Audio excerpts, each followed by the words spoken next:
It's time for a new section. 5 a day. 5 things that you need to know this Saturday. Joining me to run through the stories is the columnist and conservative writer Charlie Peters. Charlie, thank you very much for your company. First of all, we'll start with the government's new anti-woke inequality advisor saying that actually we need to end our Oxbridge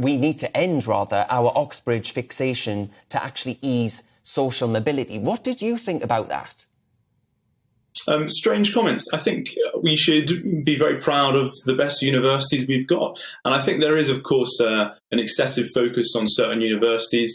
Oxbridge, of course, takes the pick of the bunch there. But, I mean, look, we should be proud of greatness. And Oxford University and many of our other universities at the top of the leaderboards are great. So, I appreciate there's a need to focus on apprenticeships and alternative ways into work, but let's not do that by bashing some of the greatest assets we've got.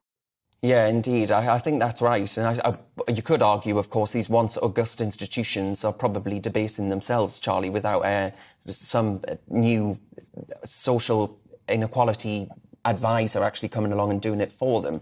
But second of all, I was looking at this Prince William story, right? He was spotted selling the Big Issue in central London. Now, some of my viewers have said, well, why is the Prince feeling the need to go out and do this? Do you actually think it was a good thing to raise issue for an important cause?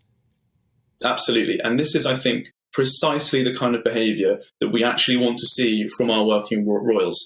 We want to know that they're in touch with the problems facing Britons today without being involved in the political solution or lobbying for how we fix these things. So showing that he's aware of the suffering that unfortunately thousands of Britons endure with the housing crisis we have and the homelessness this causes is perfect. Yeah. I mean, look, for a future king, you can't ask for more. Build some houses, Charlie. I couldn't agree more. Now, third up, the world's biggest 4-day work week pilot has kicked off in the UK. Do you actually think this is the future of work? I mean, I'm not convinced.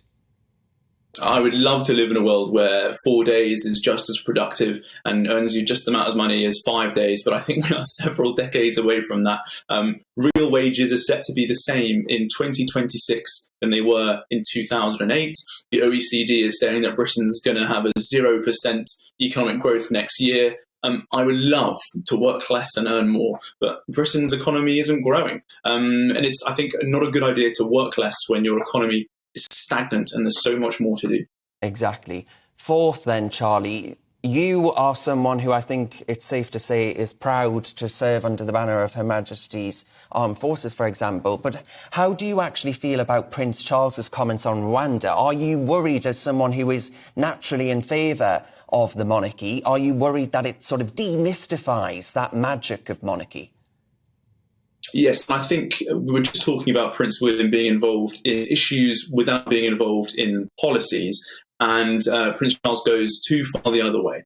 You can basically tell what Prince Charles thinks about any news story as soon as it appears, because over his career as a working royal, he's often let you know his stance. This is unfortunate because, of course, it puts political pressure on the institution, but it also, I think it debases what it means to be a royal, which is to serve the country without trying to work for us in that way.